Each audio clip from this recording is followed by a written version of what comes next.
Teníamos un deber con el templo, contigo, Señor amado, para adorarte y para estudiar tu palabra. Derrama bendiciones sobre cada uno de los hermanos y hermanas que han llegado, los que vienen de camino, Señor amado. Permite que así podamos, Señor amado, aunque leyendo historias y palabras de 2500 años atrás, podemos saber que tú nos continúas hablando a través de tu palabra. Nos continúas guiando, Señor amado.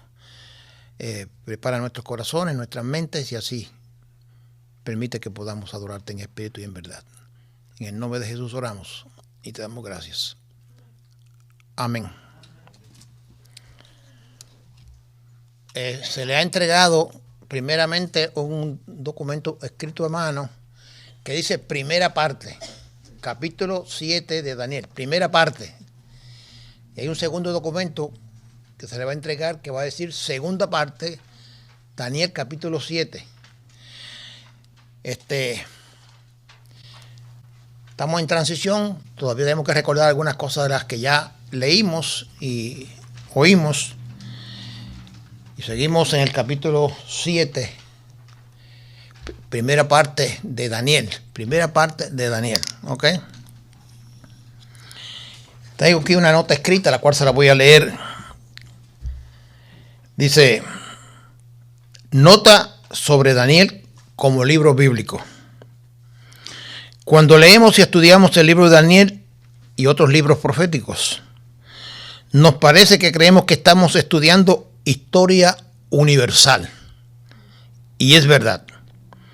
Cuando leemos y estudiamos a Daniel, nos parece que estamos viviendo y experimentando situaciones del presente en el día de hoy, de ahora. Y es verdad. Pero cuando leemos y estudiamos a Daniel, queremos ignorar las verdades proféticas para el mañana y para el futuro aún bien distante. Sea este bueno o malo. Hermano, no se me agite. A la raza humana todavía le quedan más de 1000 años sobre la tierra. Claro, está claro. Incluyendo los 1000 años que la iglesia reinará con Cristo su Rey y Señor sobre la tierra.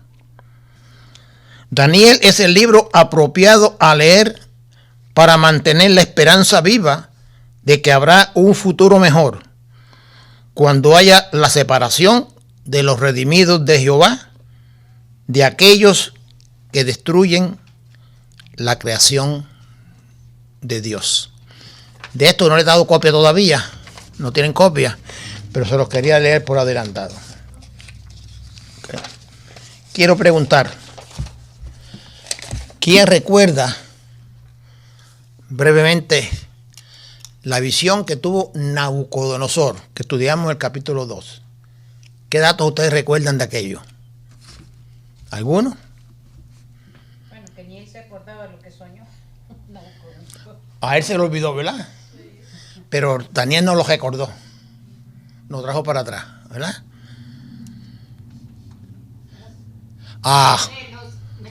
Si quieres decir de la cabeza, del tronco, de las piernas. Daniel, Nabucodonosor vio una estatua dividida en 4 partes. Y luego una quinta figura, ¿verdad? Oro, plata, bronce, hierro mezclado con barro. Ok. Y la quinta figura era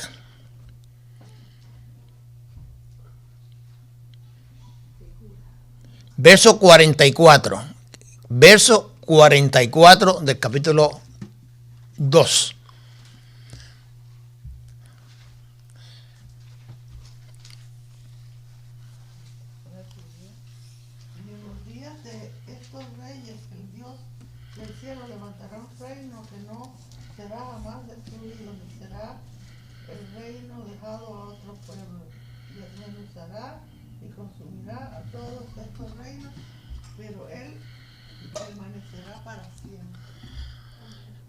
Esa es la quinta figura que aparece, o quinto reino que aparece en la revelación que Dios le dio al rey Nabucodonosor y que fue interpretado por el profeta Daniel, ¿verdad? Una quinta figura, un quinto reino. Ahora, ustedes van a ver que al abrir las páginas del capítulo 7 de Daniel, va a acontecer cerca de 53 años más tarde. Pero es la visión de Daniel, o el sueño y visión de Daniel. Y vemos que 53 años más tarde, las figuras que aparecen en el capítulo 7 son distintas, pero hablando prácticamente de la misma cosa. Primero era una figura dividida en partes, una figura de hombre dividida en partes, y ahí se le llaman reinos. ¿Y por qué reinos y no reyes? Porque iban a ser reinos en sucesión, o sea, reyes en sucesión en un reino o un imperio. Ese imperio iba a ser de 4, de 5, de 13 o de 20 reyes en sucesión, pero eso se le llamó imperios. Solamente hasta esta fecha ustedes han oído hablar la identificación de un reino o de un imperio, de uno solo. ¿Cuál imperio o reino ha sido identificado?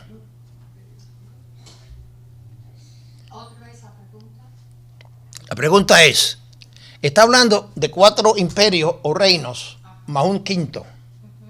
El texto hasta aquí solamente nos ha identificado un rey o un reino. La cabeza de oro que has visto eres tú, oh rey Nabucodonosor, y el imperio babilónico. Todavía, hasta este momento, los otros 3 imperios, más el quinto, que lo dije yo aquí, ¿quién es? Están sin identificar. Y como estamos estudiando profecía, o estamos estudiando escatología para el tiempo del fin, pues aguantamos esa identificación hasta que lleguemos al lugar donde podemos identificar cuáles serán o cuáles fueron esos imperios, ¿verdad? Por tanto, comenzamos en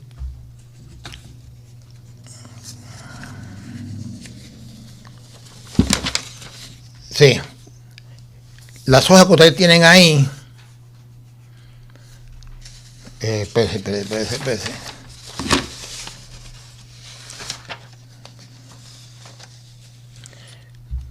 La primera parte dice, sueño de Daniel, semejante al sueño de Nabucodonosor. ¿Cuándo ocurrió este sueño? Dice, en el primer año del rey Belsasar. ¿Ustedes tienen esa página con ustedes? Estamos en la misma página. Ah, bueno, tienen la Biblia. Sí, se dice primera parte. Oh, no la trajeron, ok. Pero pueden usar entonces la Biblia. Pueden usar la Biblia. Capítulo 7. Capítulo 7 de Daniel. Según una pagina que les di anteriormente, nosotros identificamos o estudiamos el pasaje bíblico a través de unas palabras o unas preguntas. ¿Cuándo ocurre el sueño? En el primer año del rey Belsasar, esto es 553, 538 que terminó su reinado. Manera, o sea, ¿cómo ocurrió la comunicación de Dios con Daniel? A través de sueños y visiones. Lugar, o sea, ¿dónde? ¿Dónde estaba Daniel? Estaba en Babilonia, en el palacio real, sobre su lecho, durmiendo, descansando, como fuese, pero tuvo la visión de parte de Dios. Forma literaria, es una narrativa, está escrita en prosa profética y en metáforas. Entonces, vamos, sueños y visiones. Metáforas. ¿Qué metáforas se usan aquí? Los 4 vientos del cielo combatían en el gran mar. Los 4 vientos. ¿Cómo nosotros identificamos hoy día los 4 vientos? Norte, sur, este y oeste. Norte, sur, este y oeste. Pero aquí no nos usan esa terminología. Ahora, cuando se usa esa terminología en la Biblia, los 4 vientos, Ya ustedes saben, dicen norte, sur, este y oeste. Ahí comenzamos a romper lo que yo decía, el desconocimiento de los símbolos. Para nosotros los occidentales nos es más fácil que nos digan norte, sur, este y oeste. Pero como es un mensaje todavía oculto, está escrito en metáforas, está escrito en señales, en signos, en forma solapada, pues nos van a usar un lenguaje que quizás no está tan fácil para nosotros determinar. Por eso es que tenemos que estudiar la palabra de Dios. Pero estos, los cuatro vientos del cielo, combatían en el gran mar. En el Atlántico, en el Pacífico, en el Índico. Pues miren, en el Medio Oriente. En el Medio Oriente o parte al este, hacia del oeste. Pues no está hablando de eso. Está hablando de la multitud de gentes que habitan en un sector grande, en este caso, en el mundo conocido del pasado. En el mundo conocido. En el gran mar, una multitud de gente. Y no nos dice cuánto. Ni miles, ni millones, ni billones, ni nada de eso. Una gran multitud. ¿Ok? Sí. Cuando soñó Nabucodonosor, vio una estatua dividida en 5 partes, o 4 partes más una añadida. Aquí dice que Daniel vio, o le fue mostrado, 4 bestias grandes, diferentes la una de la otra, que subían del mar, o estaban nadando. De la gente. Estaban saliendo de las multitudes que estaban reunidas o que vivían en el área, ¿verdad? Recuérdense, no estamos hablando de mares de agua. Se está hablando de multitudes. De multitudes. Así que las 2 preguntitas ya están contestadas. ¿Cuál es el gran mar a que te refiere? ¿Qué simbolizan las 4 figuras de animales o bestias? ¿Por qué no dicen aves? ¿Por qué no dicen peces? Si hay una gran multitud, un gran mar, pudieron haber usado peces o pudieron haber usado aves, pero no dicen así. ¿Cómo dice? Bestias. Fíjense en la forma en que Dios usa para comunicar sus mensajes. Primero una estatua dividida en 4 partes y añadidura luego, pero 53 años más tarde, o aproximadamente 53 años más tarde, cuando ya Daniel estaba un poco más viejo, más experimentado, le presenta el mismo sueño o visiones, pero en vez de una estatua, en 4 bestias, grandes y todas diferentes. Podemos decir que la interpretación va a ser la misma que le hicieron a Nabucodonosor. Cada bestia va a representar un reino, va a representar un imperio, con características muy distintas, pero fíjense, en ninguna de las 2 visiones o comunicaciones de Dios con el hombre van a decir directamente, excepto hasta la interpretación, ¿qué representan? ¿A quiénes representan estas bestias o estas partes del cuerpo? Un primer reino, un segundo reino, un tercer reino y un cuarto reino. Aquí va a ser 4 bestias que vamos a ver a cada animal que representa, cuál imperio representa. Recuerden, estamos hablando de representaciones de imperios, dominio del mundo conocido en aquel tiempo. Un rey o un emperador que iba a reinar sobre el mundo conocido de aquel tiempo, en sucesión hasta cierto tiempo. Ok. Primera bestia, verso 7:4. Era como león O sea, equivalente a la cabeza de oro. Equivalente a la cabeza de oro. Si es equivalente a la cabeza de oro, ya podemos decir que se refiere al imperio babilónico y al rey Nabucodonosor que lo encabezó. Pero este sueño lo está viendo ahora Daniel en el cuarto rey de ese imperio. 53 años más tarde, o aproximadamente 53 años más tarde. Pero se está refiriendo al mismo imperio, al primer imperio, representado por el oro. ¿Ok? Pero la representación o imagen de esta primera bestia era como león. Y tenía alas como águila. ¿Qué animal más raro? ¿Qué animal más raro? No en balde, Nabucodonosor se quedó abierto en la primera visión y ahora Daniel se queda boca abierta con la segunda visión.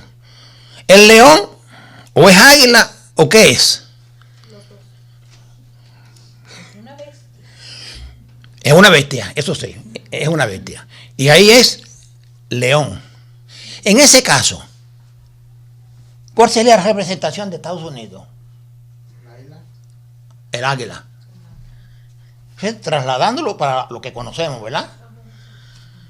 En ese caso, Estados Unidos sería representado por el águila. ¿Ok? Ahora estamos más modernizados. ¿Ok? Dice, sus alas fueron arrancadas y fue levantado del suelo y se levantó como hombre y le fue dado corazón de hombre. Oiga, esta imagen nos está describiendo también a Nabucodonosor. Él era el emperador. Él fue el que tenía dominio sobre todas las naciones, sobre toda la gente de aquel tiempo.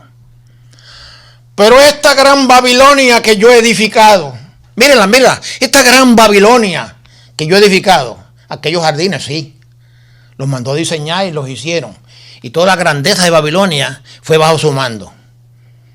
Pero cállate la boca, cállate.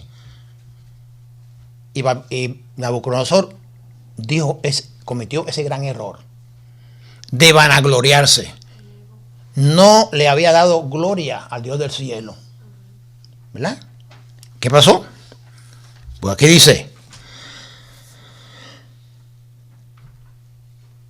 tenía alas como águila, pero sus alas fueron arrancadas y fue levantada del suelo y se levantó como hombre y le fue dado corazón de hombre. Ahí todavía no nos ha dicho, pero le fue dado corazón como de bestia, le fue dado corazón de buey, y comió hierba como buey. ¿Verdad que sí? ¿Verdad que se pone interesante esto? ¿Verdad que se pone interesante?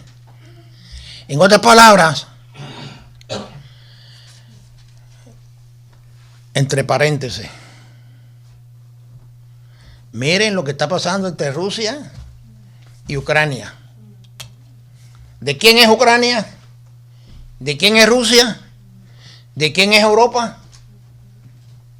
Nos atrincheramos, tiramos balas, tiramos cohetes, destruimos, rompemos vidas, porque son nuestras. Creemos. Cuando estudiamos esto, hermanos, no podemos quedar en la página en lo escrito, en lo seco. Tenemos que buscar algún punto de referencia para poderlo entender mejor. A veces nos creemos, o los jefes, los grandes, se creen que la tierra le pertenece a ellos. Y se olvida que somos criaturas de Dios y que tendremos que responder a Él en un momento dado en el futuro. ¿Verdad? Ok.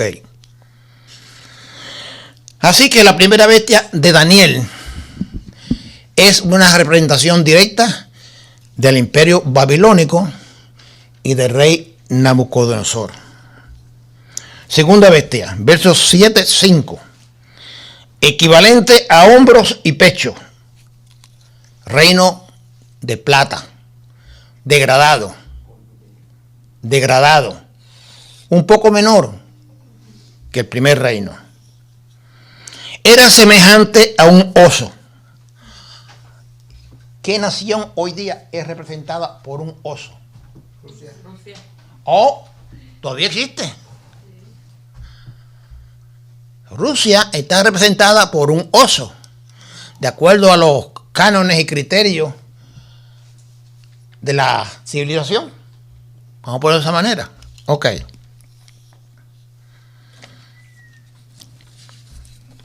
Se alzaba de un costado más que del otro, y tenía en su cabeza 3 costillas. En su boca, perdón.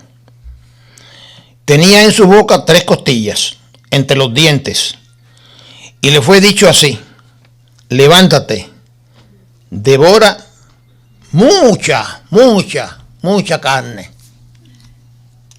Ok, vamos a ver si podemos.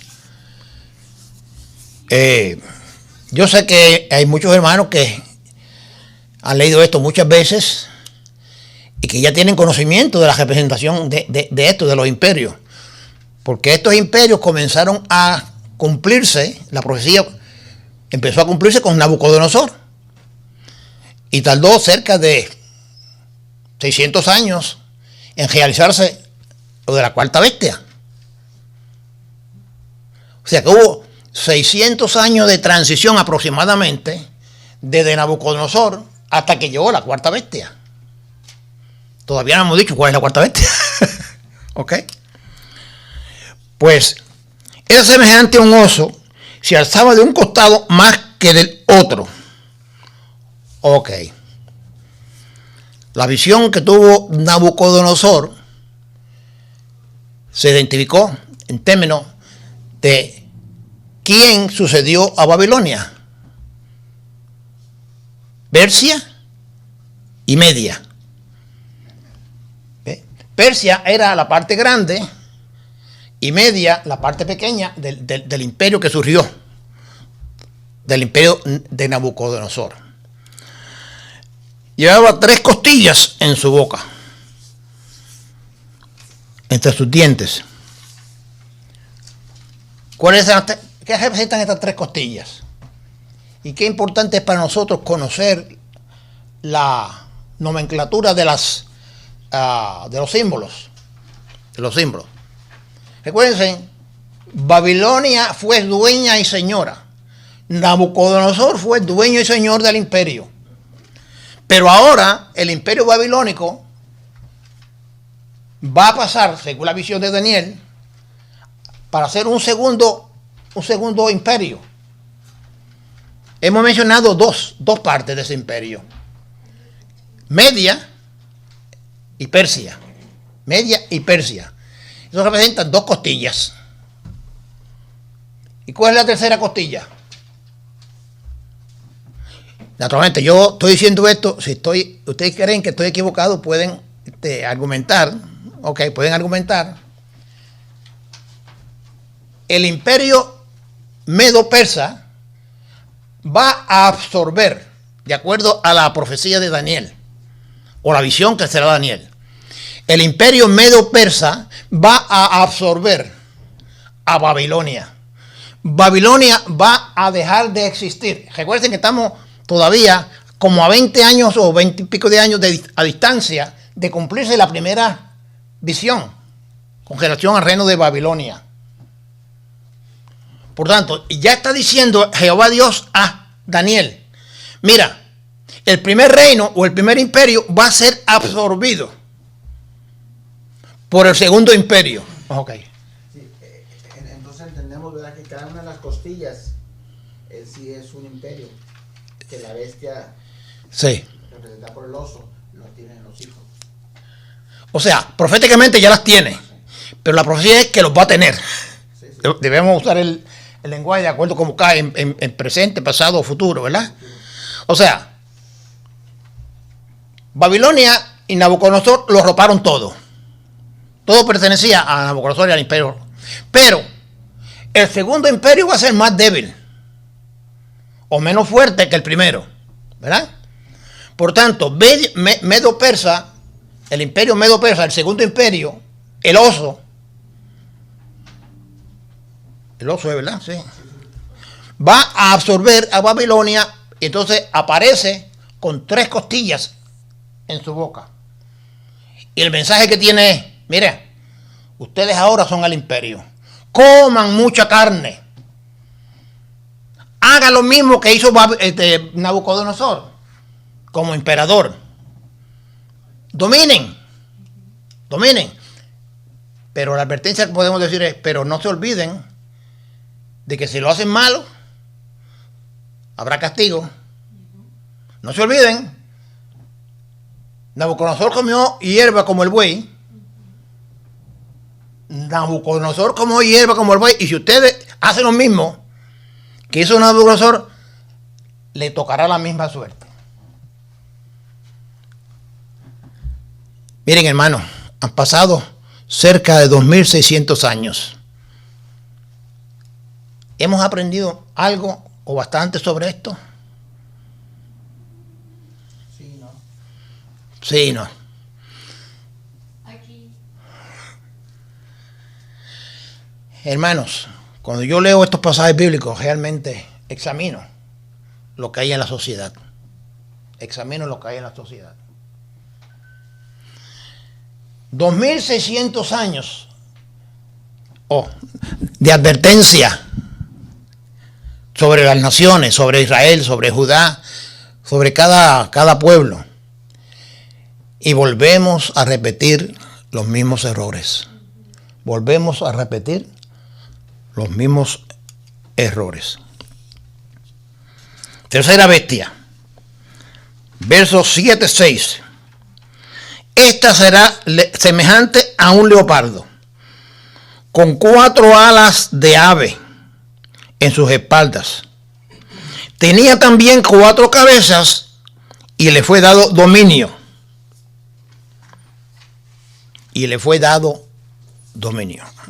Aquí tenemos que ir ahora un poquito más, con más calma. Esa era semejante a un leopardo. Recuerden que estamos leyendo sobre la tercera bestia y que esto ya se cumplió. Al tiempo de nosotros ya se cumplió. Podemos decir en el mapa, primero Persia Media, segundo imperio. Babilonia absorbida por Media Persa. Pero, ¿quién siguió a Media y a Persia? Y en esto Daniel es bastante claro, bien claro. Pasa que no lo identifica porque a Daniel no se le reveló en ese tiempo. Pero ya nosotros tenemos 2400 años de historia y sabemos quiénes fueron. Pues, perdón. Por tanto, era semejante a un leopardo con 4 alas de ave. Ahí nos dicen águila, nos dicen gallina. Pero tiene 4 alas. 4 desprendimientos, por así decirlo. ¿Verdad? Ahora, aquí, según la historia, esto empezó, el imperio babilónico cayó en el año 538 a.C. y suplantó al imperio el rey Ciro, conjuntamente con el rey de Media, que se llamaba Darío, ¿verdad? Y fue suplantado, como dije, en el año 538. Pero este tercer reino comienza aproximadamente por el año 330. En otras palabras, aquel imperio, el segundo imperio, reinó cerca de 200 años. Los persas, ¿verdad? ¿Perdón? Los persas. Los persas. Los persas. Los cazadores Irán. No, los persas duraron, medo-persas, duraron cerca de 200 años, ¿no? Del 538 al 330 aproximadamente. Ahora, Quien subió al poder en ese tiempo fue Alejandro el Grande. Y ustedes conocen la historia. Alejandro el Grande viene a ser el primer rey o emperador del imperio greco-macedónico. Y ahí hay bastante historia que contar porque está diciendo aquí,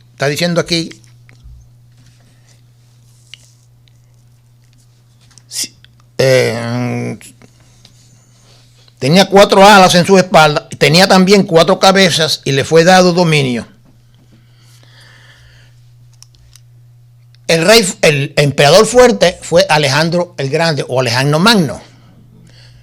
Pero él quiso conquistar lo más que pudo, se lanzó al mundo y aún siendo joven, muy joven, murió. Entonces él tenía 4 generales que representan aquí, las 4 cabezas, y su reino se dividió, tal como lo soñó o como se le fue indicado a Daniel, bueno, a Daniel en este caso. En otras palabras, vemos aquí el cumplimiento, como le estoy explicando, del tercer imperio, surgiendo de Alejandro el Magno o Alejandro el Grande, pero que se le divide muy temprano y se convierten en 4 reinos. En 4 reinos. Dice Egipto, Grecia, la Medo-Persa per se y Palestina.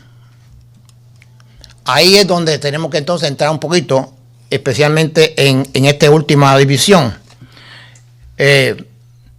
Después de la división del rey, por la muerte de Alejandro el Grande, estos 4 generales tomaron 4 porciones del imperio. Y uno de ellos, de los Antíocos, tomaron la porción de Palestina. Y uno de estos Antíocos, Antíoco IV, ya para el año 1000 o los años 168 al 164, hubo lo que en otra parte Daniel señaló como la abominación desoladora. En el tiempo de Daniel no se entendía qué eso significaba, qué eso quería decir. Y quiere decir, y se cumplió, de que el templo que había sido fabricado en Jerusalén por Salomón iba a ser dañado, profanado, prácticamente, pues, no destruido total, pero sí dañado grandemente. No sé si ustedes han leído la historia, pero esto no aparece en nuestra Biblia regular. La historia de una de estas 4 cabezas, o Antíoco Epífanes IV, aparece en uno de los libros deuterocanónicos, es decir, una segunda parte, los libros apócrifos. Pero aún siendo apócrifos, la historia de Antíoco Epífanes IV aparece en ese libro. Y yo no lo descarto, pues yo he leído el libro, conozco la historia, y parte de la profanación que hizo este general, o este rey, por así decirlo, fue violentar las creencias de los judíos de ese tiempo, y se propuso e hizo llevar al altar, al lugar sagrado, una cerda, porque para los judíos el cerdo es prohibido, ¿no? Y entonces sacrificó esa cerda en el altar, derramando su sangre allí.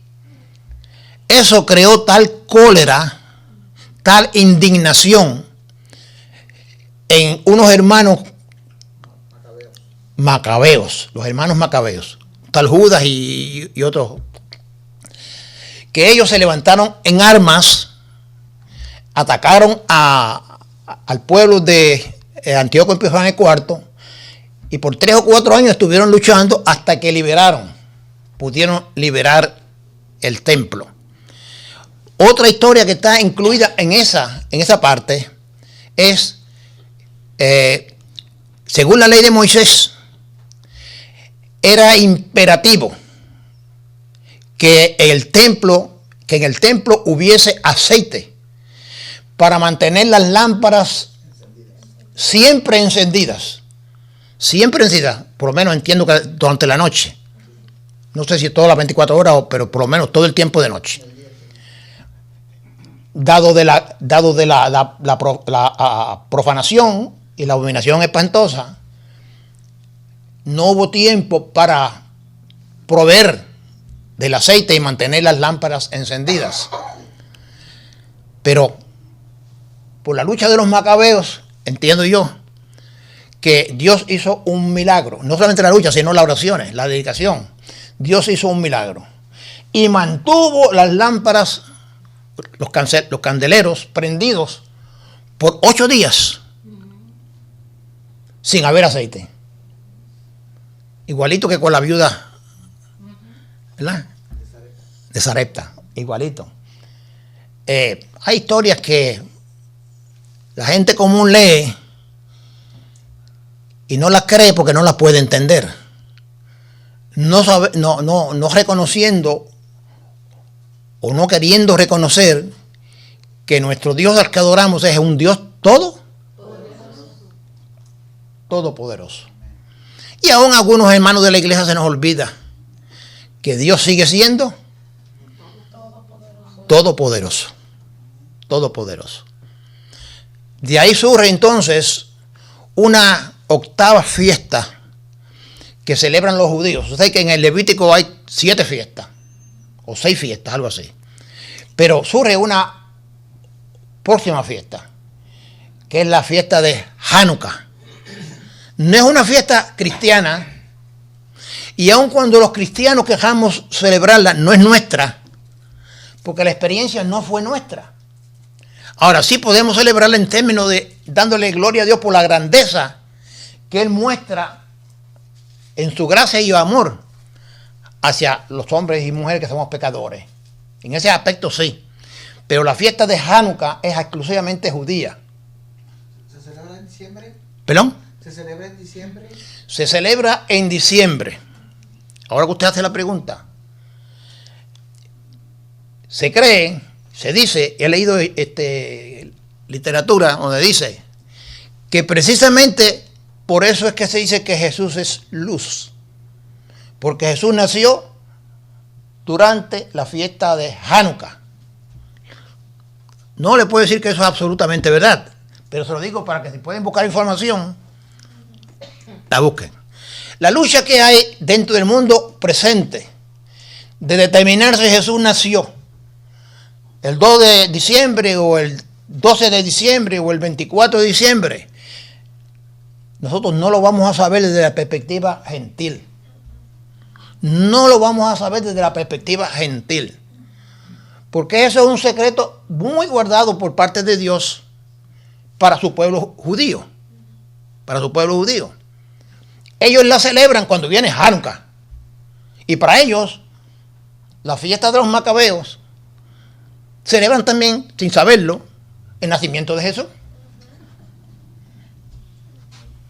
Para ver lo maravilloso que es el Señor. ¿Verdad? Así que, hermanos, ¿verdad que había mucha tela donde cortar?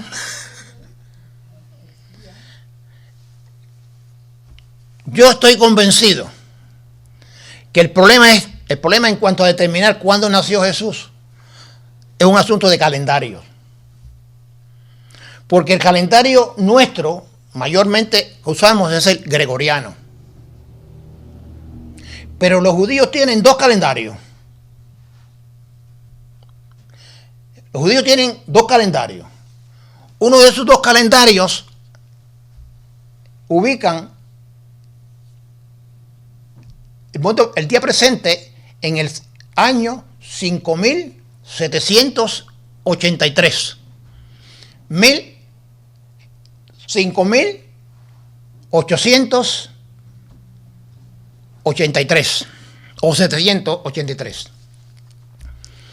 El segundo calendario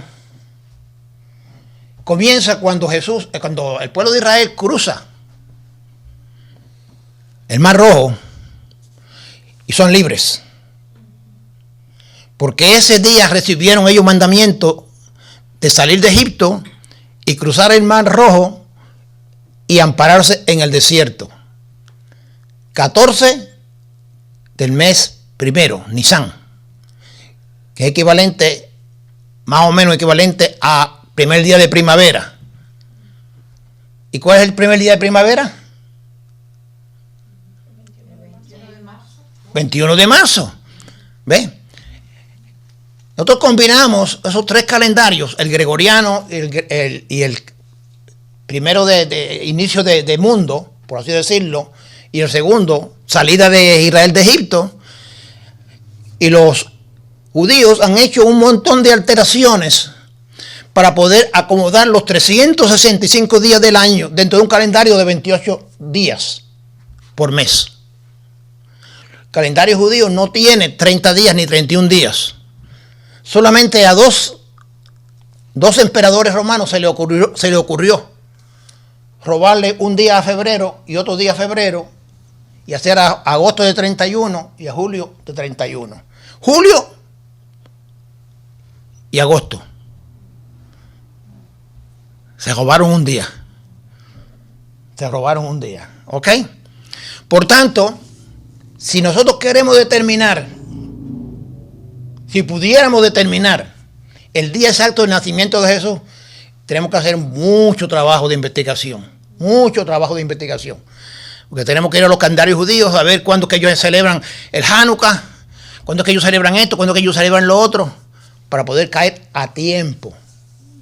Partiendo del 21 de abril, de marzo. Y es una fiesta que...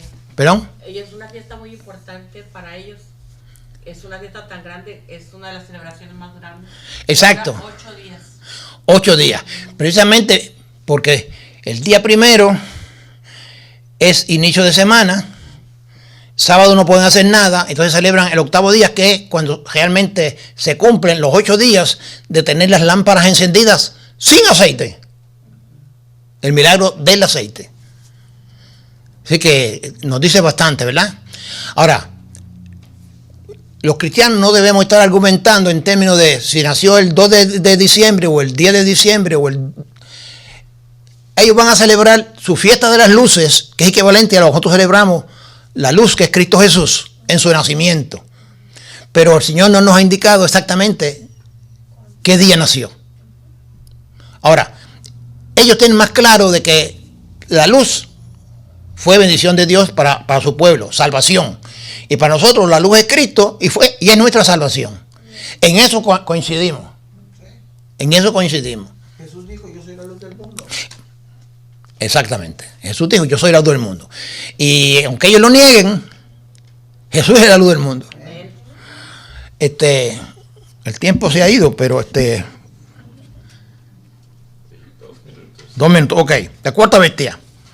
Verso 7:7. Equivalente a los pies y dedos. Y la tercera bestia era equivalente al bronce, mezclado con barro. Esta bestia era espantosa y terrible y en gran manera fuerte, la cual tenía unos grandes dientes de hierro, devoraba y desmenuzaba, y las sobras hollaba con sus pies, y era muy diferente de todas las demás bestias que antes de ella, que las habían estado antes que ella, y tenía 10 cuernos. Ahora, aquí abajo, antes de explicar lo otro, dice quinta figura, 7:8. Equivalente al anticristo. Este es contrario a la visión de Nabucodonosor de una quinta figura que era el Mesías. Pero aquí esta figura es la figura del anticristo. Vi que un cuerno pequeño brotó de entre los anteriores. Esta es distinta a la vista por Nabucodonosor, según el verso 2:44. Esta representa al Mesías. Está hablando de una quinta figura, cuarta bestia, y dentro de la cuarta bestia hay un 11avo cuerno. Hay 10 cuernos y de uno de ellos sale un pequeño. Exacto, uno pequeño. ¿Qué podemos decir? La interpretación que podemos dar ya está dada en la Biblia, está cumplido también. Esa cuarta bestia fue el imperio romano, o el magno imperio romano. De entre sus 10 cuernos, 10 naciones, surgió o surgirá. No, el 244 era el Mesías. En este pasaje es el anticristo.